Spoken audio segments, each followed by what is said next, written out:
5 ans, je viens de Strasbourg. Et le but de la vision vivante de ma chaîne YouTube, c'est de te faire grandir dans ta foi. Dans ma précédente vidéo, j'avais expliqué pourquoi c'est important de sortir du métro, boulot, dodo. Aujourd'hui, je vais développer en t'expliquant pourquoi c'est important de développer la pensée de Dieu. Par exemple, je vais te donner l'exemple du travail. Tu vas au travail, tu peux avoir peut-être la pensée, je vais juste au travail, simplement, tu vois, pour avoir un salaire, pour voir à mes besoins à la fin du mois. Tu peux rentrer dans la pensée de Dieu, que Dieu te place là où tu es, pour être en mission, pour témoigner, pour évangéliser, pour développer tes dons, ton caractère. Et cette saison n'est qu'une étape. Je vais aussi te donner un deuxième exemple. Lorsque tu viens à Dieu, peut-être ta pensée humaine, c'est directement rechercher des relations sentimentales pour combler un vide, ou simplement, tu vois, des amitiés.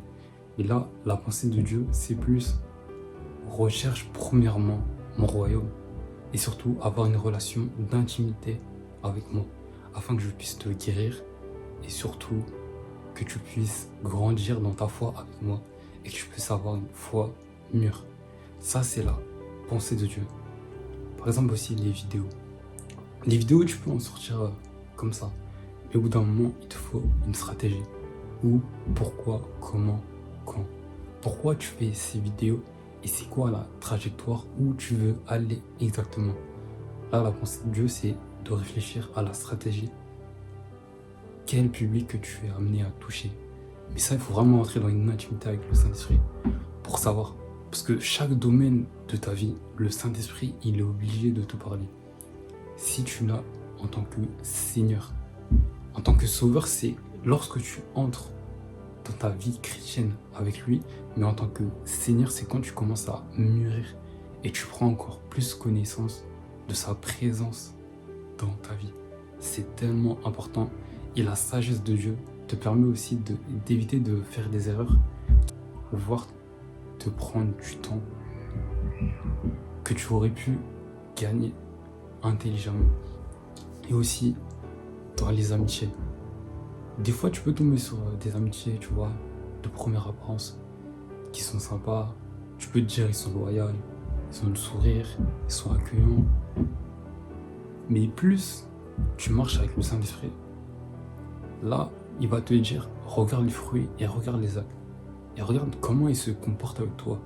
Est-ce qu'ils vont parler derrière ton dos à des gens ou est-ce qu'ils ne vont pas le faire?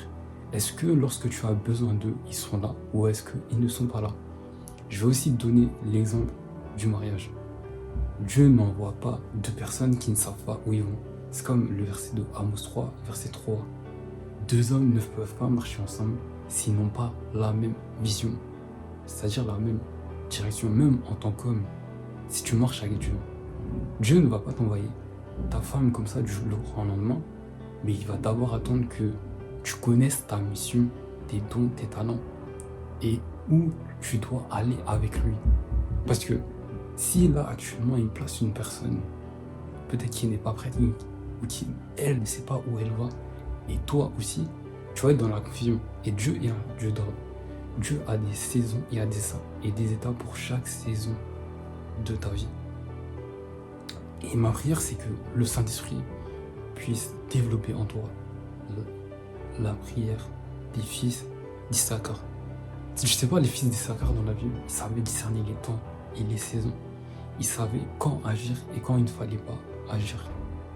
Et plus tu grandis avec le Saint-Esprit, plus tu es stable, plus le Saint-Esprit, si tu le laisses te parler dans certains domaines, le Saint-Esprit va venir à toi.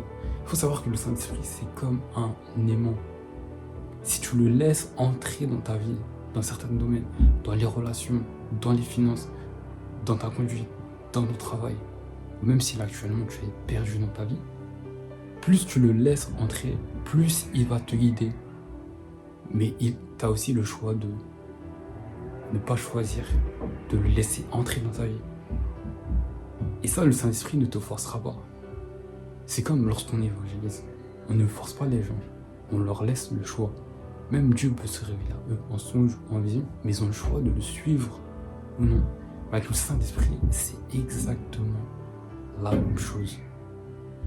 Parce qu'il faut savoir que le Saint-Esprit veut t'amener à une vie de surnaturel. Il veut t'amener à ton plein potentiel. Le Saint-Esprit t'a pas créé pour être dans une cage. Donc, je prie que le Saint-Esprit puisse délier tes yeux afin que tu puisses voir d'une manière nouvelle. Que là, peut-être, tu voyais comme un pion, tu puisses commencer à voir comme un aigle, voir comment Dieu, lui, voit ta situation, voir comment Dieu voit le chômage dans lequel tu es, voir comment Dieu voit dans le travail dans lequel tu es, voir comment Dieu voit les collègues peut-être que tu n'arrives pas à supporter, voir comment Dieu voit les problèmes qui se trouvent dans ta famille. Sois béni.